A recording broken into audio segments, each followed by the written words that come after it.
Thank you. Oh, hello. I have to get situated. I'm still used to all of these gadgets and whatnot. Okay. Hope y'all don't mind. I didn't have my computer set. I didn't know what the setup was going to be, so. But when I saw a chair, I was like, oh, I'll take that. How's everybody doing? How was yesterday? Yeah, I'm sorry we missed yesterday because I got in really late last night, but I'm happy to be here. So I've been sort of crisscrossing the country talking about the Me Too movement, particularly because there's so much information and misinformation out in the world right now about who I am, how the work started, what the work is about, and where the work is going. And so this session is to talk a little bit about that and sort of dispel some of these myths, but also to give you a snapshot of how we do the work and how it's been done historically, and really how I think it should be, how we should be expanding it to bring it into communities across the country moving forward. So first of all, I have to, people nowadays put anything on the internet. I know I sound like an old lady saying that. It's anything on the internet. But it's true. I've never realized that as much as I do now. I know I'm getting older is something that's so interesting. I have unfortunately, I had a cousin who passed away a couple of weeks ago, and I went to the funeral with my mom, and for the first time in my life, I'm 44, for the first time in my life, I went up to the casket and I said, oh, she looks so good. There's always old people who say that, how does she look? And I used to be so horrified by that question, and I was like, oh, she really did look really good. It's an appreciation. And then I told my girlfriend, she said, get the name of the embalmer.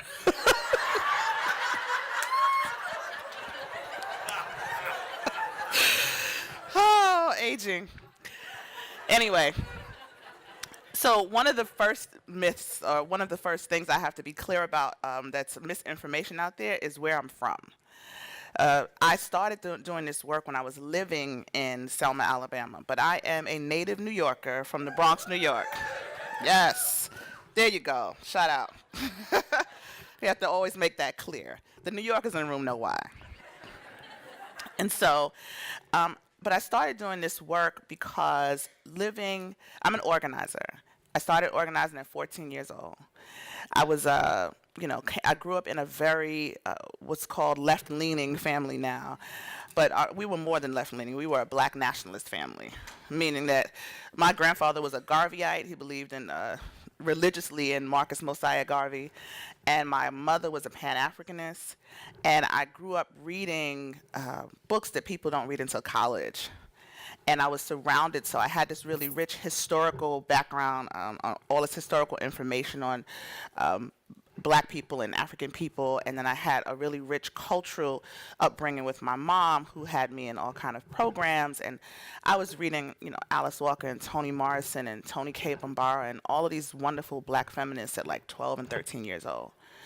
So these things shaped who I am, but at the time I didn't have a way to take all of this information that I'd received and actionize it.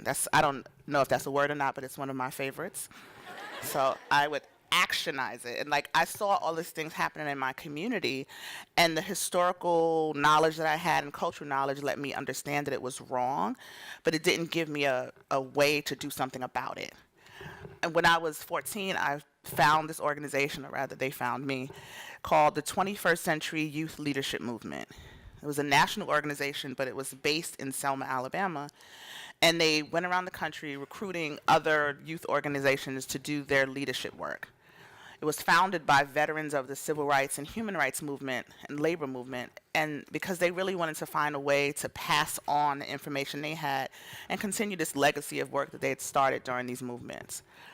So oddly enough, because life is full circle, the very first thing I ever organized around at 14 years old was a case called the Central Park Jarga case. Y'all familiar with that case?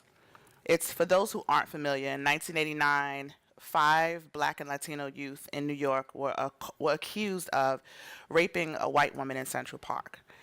And the reason why the race is really important in that is because in doing this work and organizing around this case, the first person I ever organized against was the 45th president of the United States.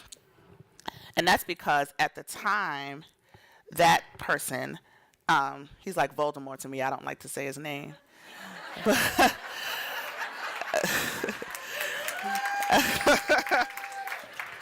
But at the time, he took out full page ads in all of the major New York newspapers calling these group of young boys who were all under 18 years old. He put their pictures in the paper, calling them animals. He said they were a wolf pack and they were wilding, running through Central Park, raping women. And yeah, well, that too. And he also really doubled down on this stereotype of the hyper sexual black man who's out to rape all these white women.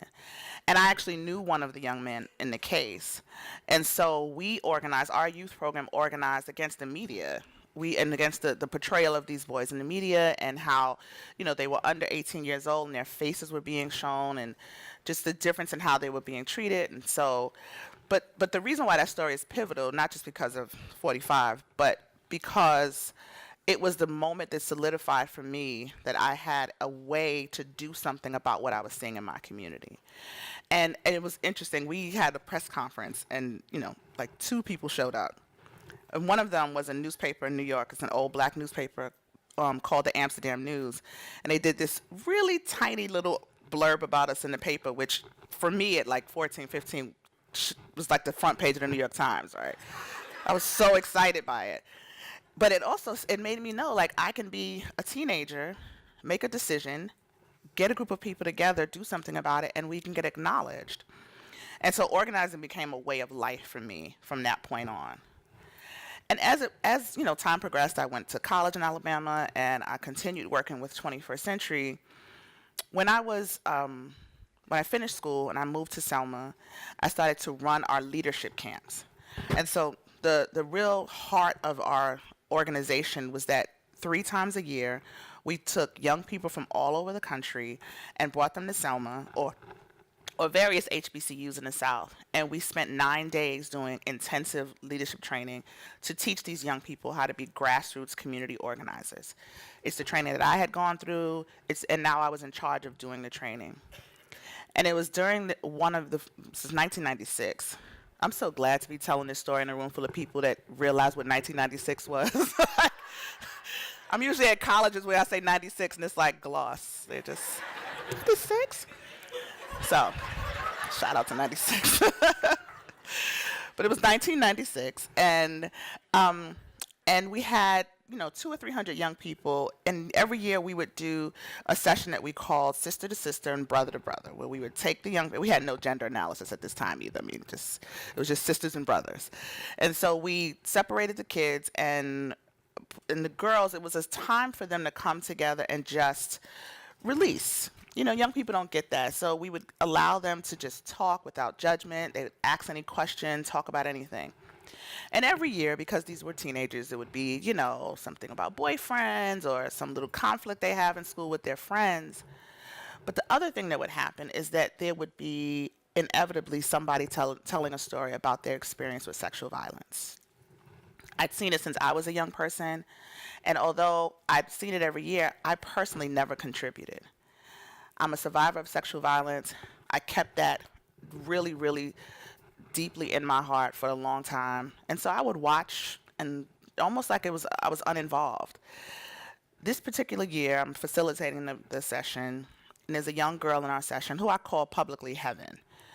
And she was an interesting child because she reminded me so much of myself. She was always getting in trouble.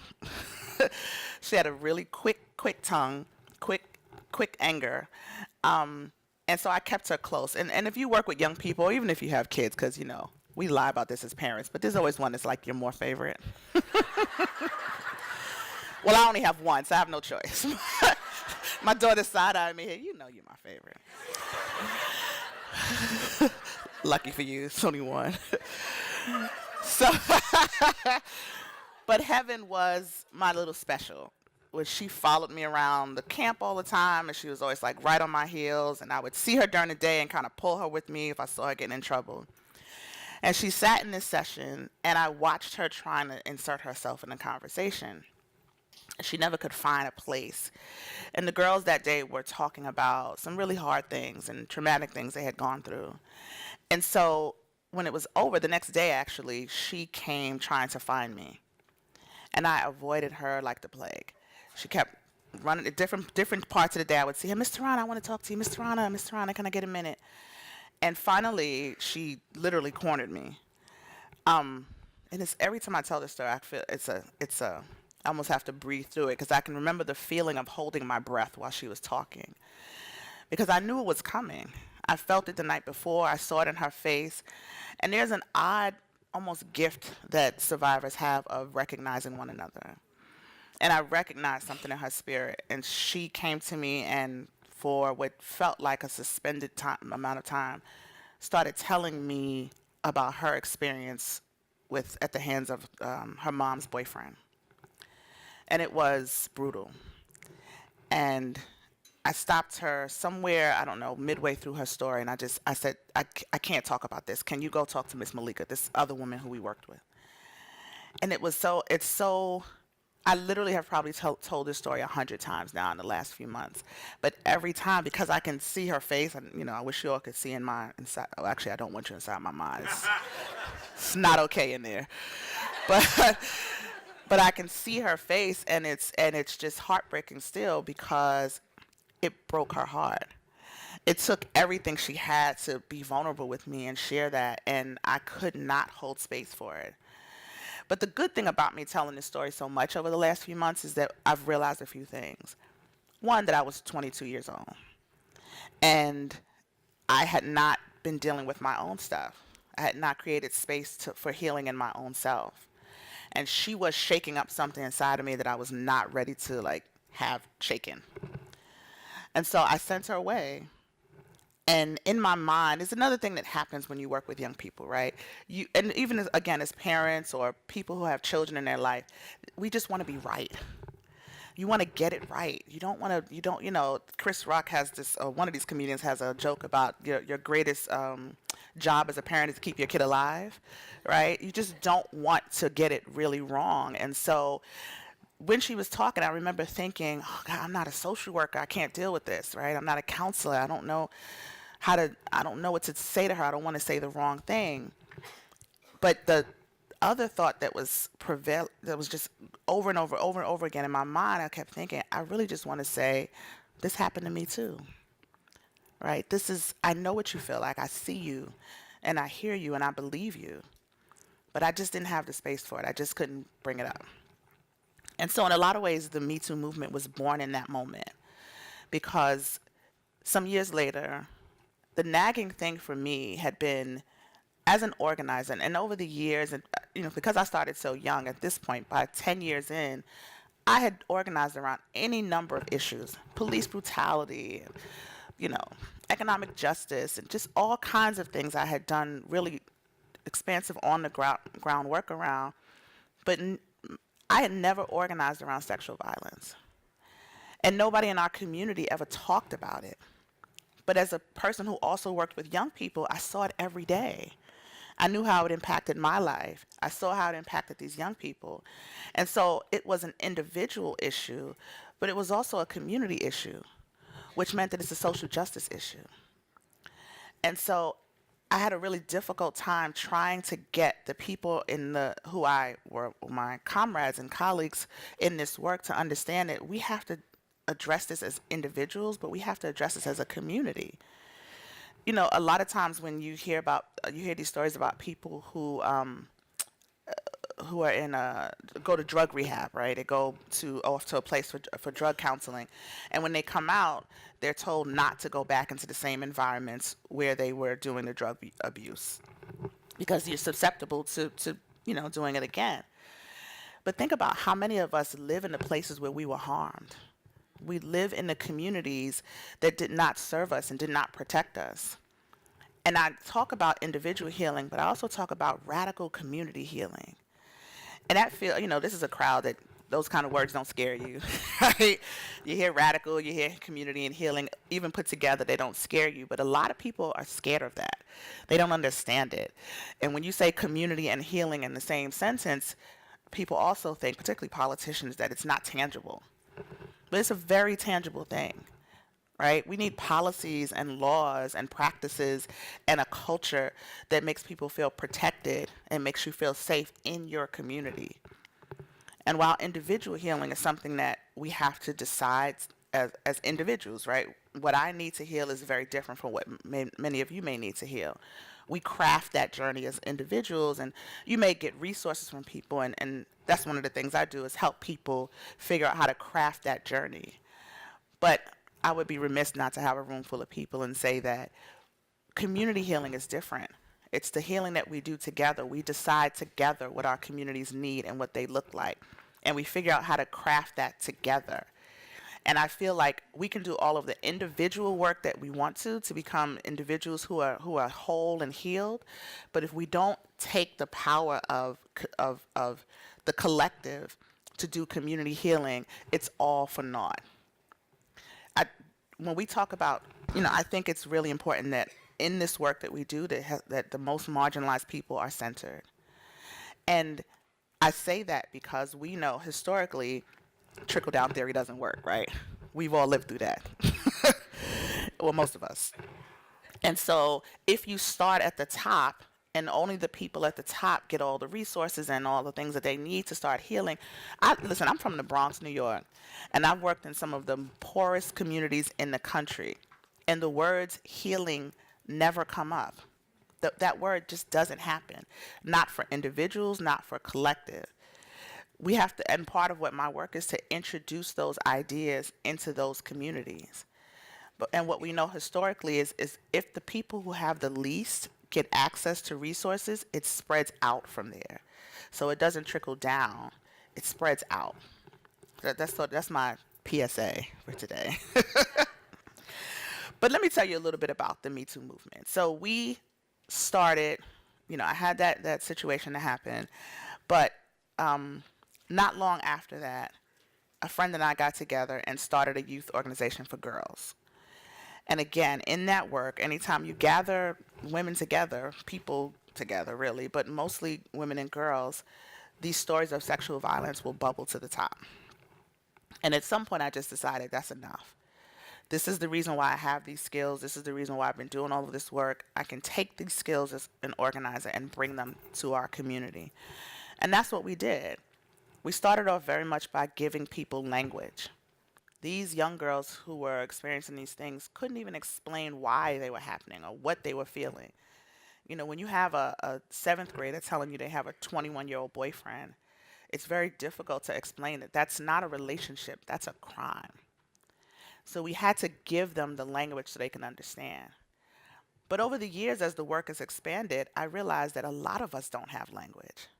A lot of us, my daughter's here, and I'm going to tell this story that makes them crazy, but I'm going to tell it anyway.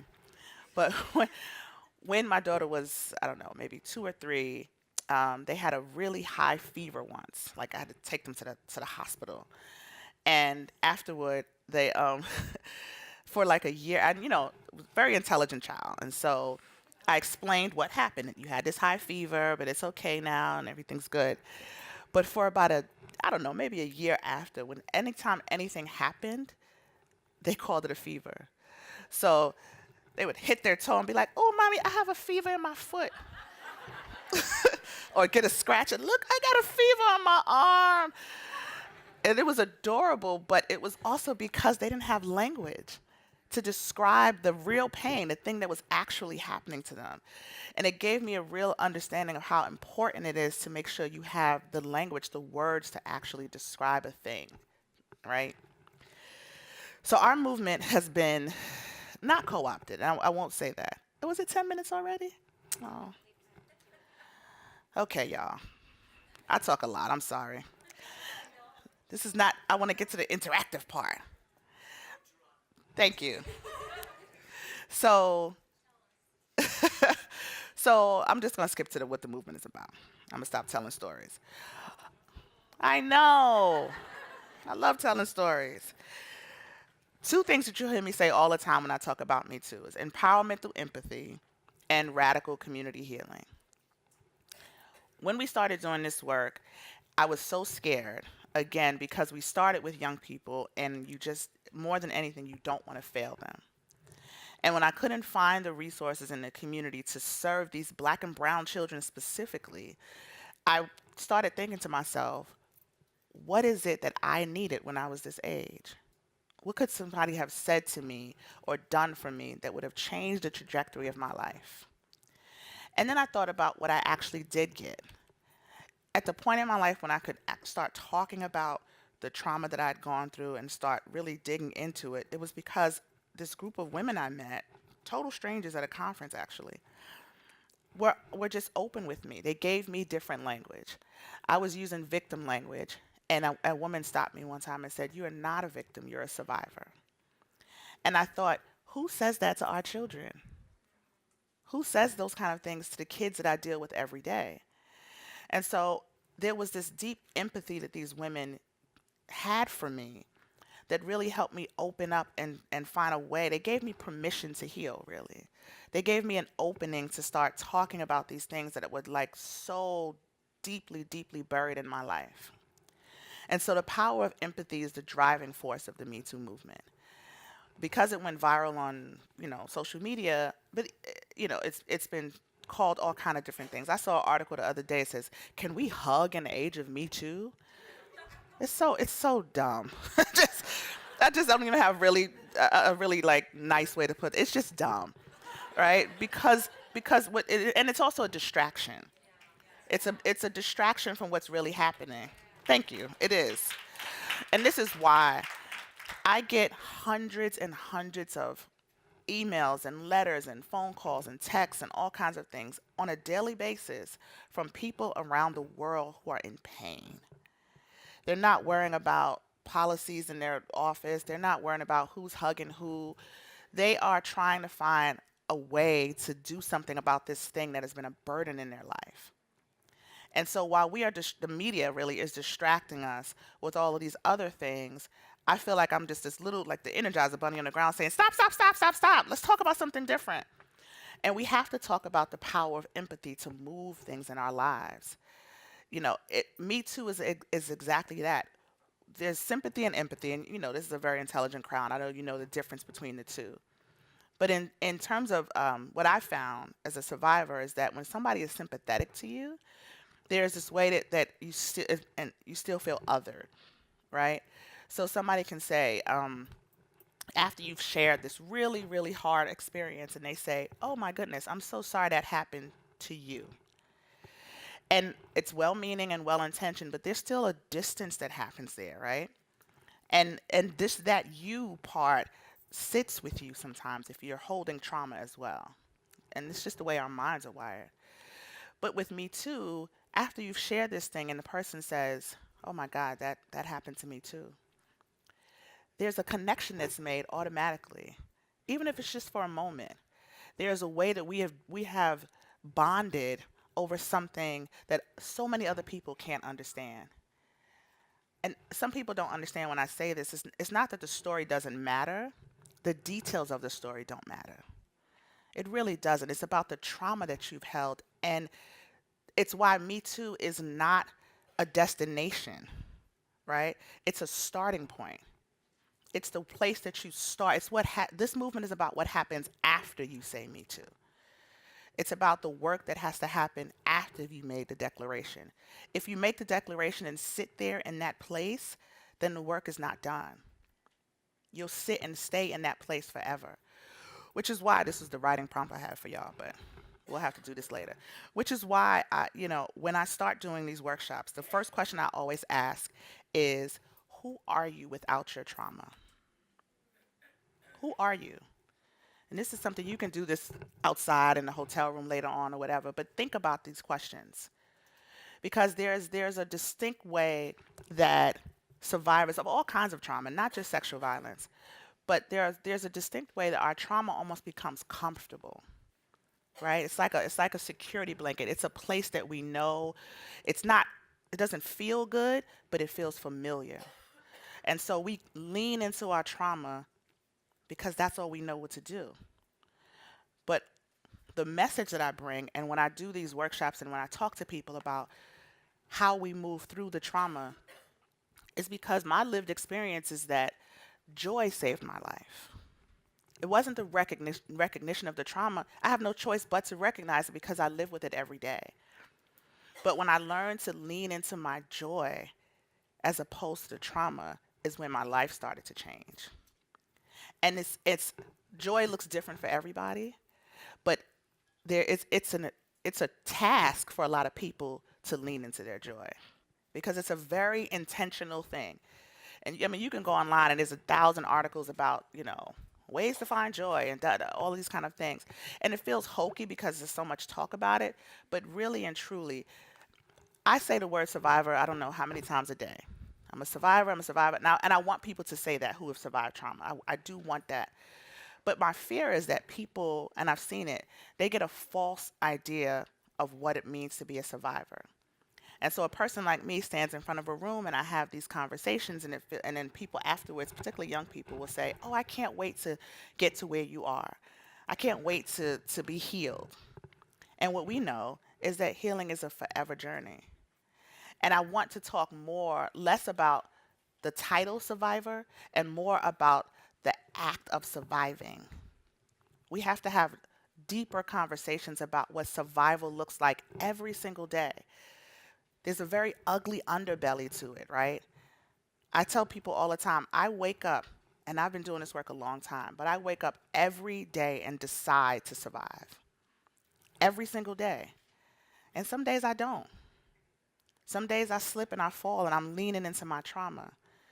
But that's the other reason why it's important to have community. This is a very difficult thing to do alone. Now, community healing is one thing, but I mean healing in community makes a difference.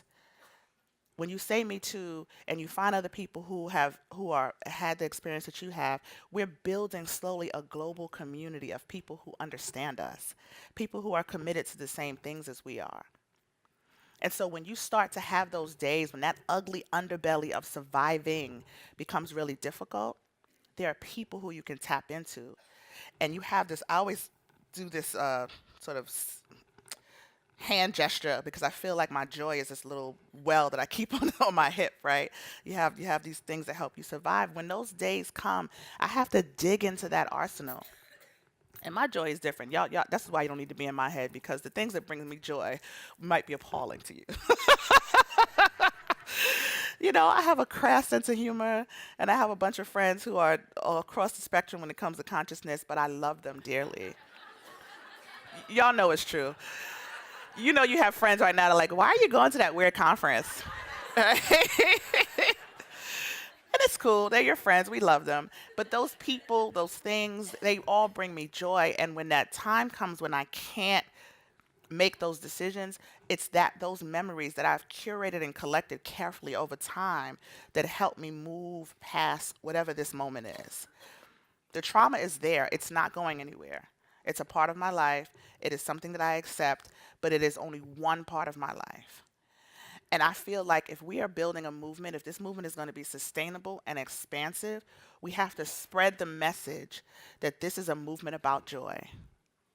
This is not a movement about hate, about trauma, it's about how joy and love can move us past those things so that we can have a collective community that is healed and constantly healing.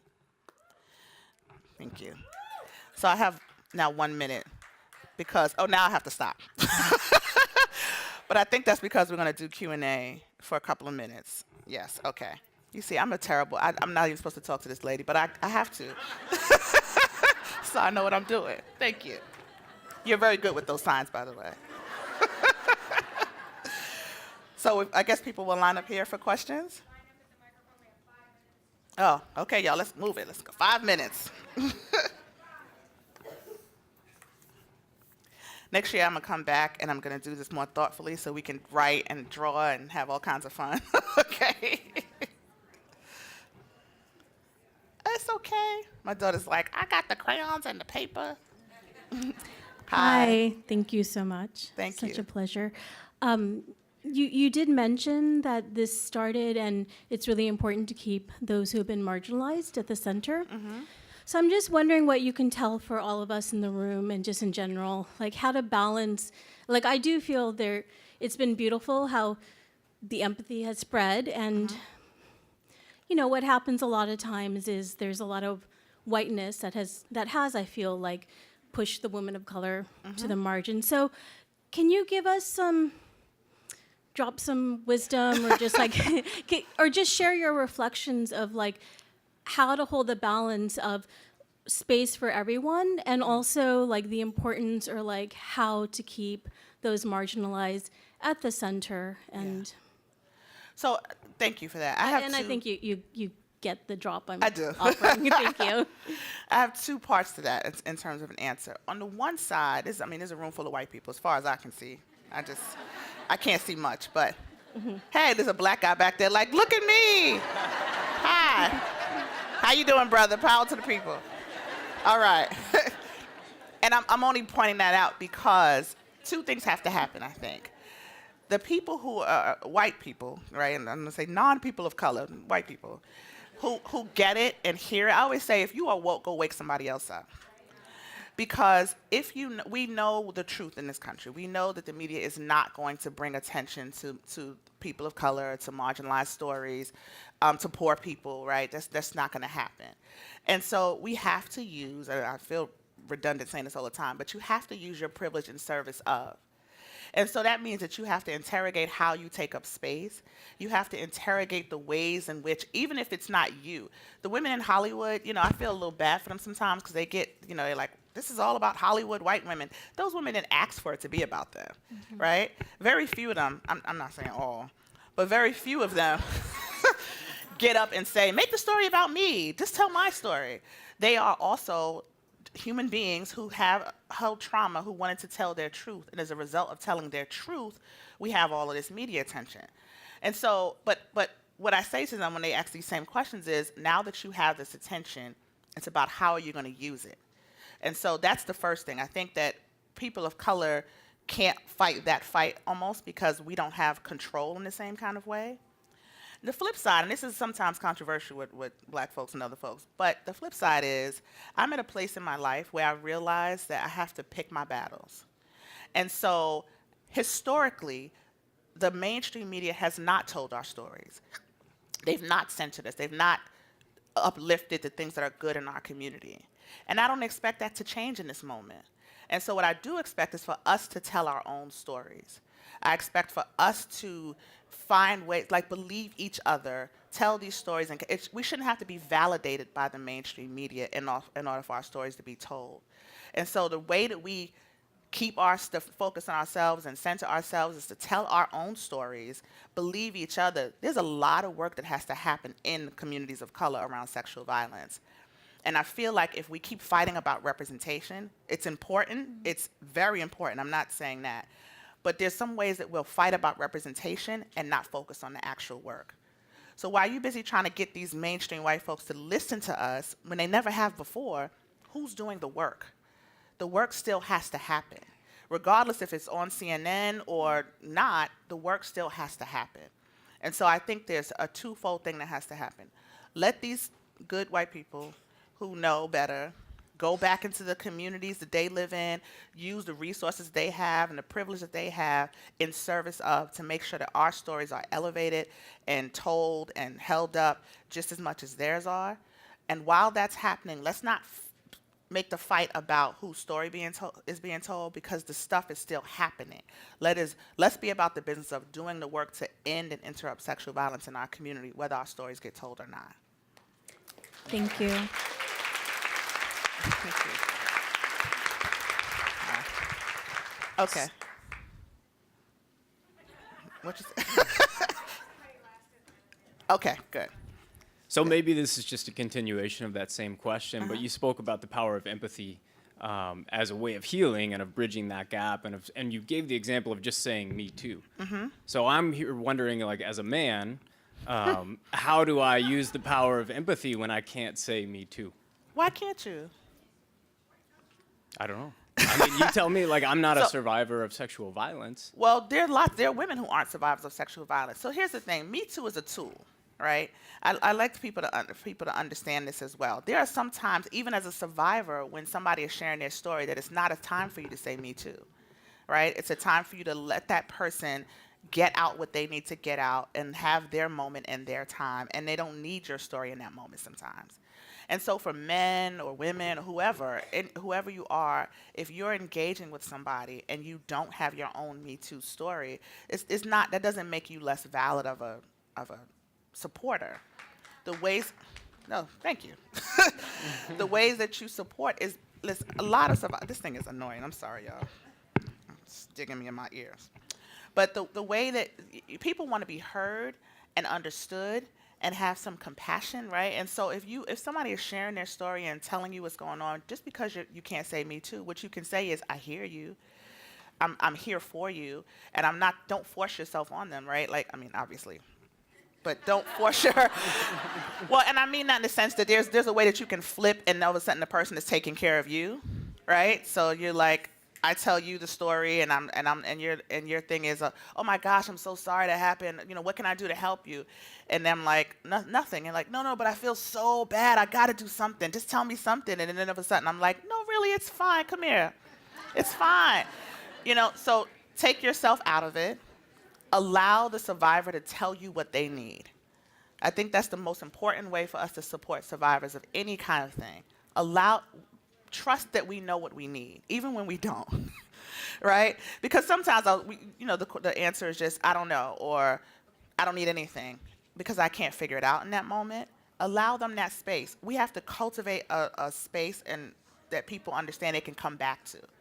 So if in this moment I can't tell you, if you cultivate a sort of culture between a relationship with the person where they know that when the time comes that you're a person they can come to, that might be all they need.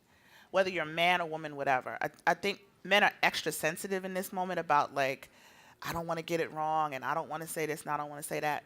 Calm down. It's okay. It's lots of ways that you can get it right. And one of those ways is just listen deeply to what the person has to say and follow their cues, and you'll be fine. Thank you. You're welcome.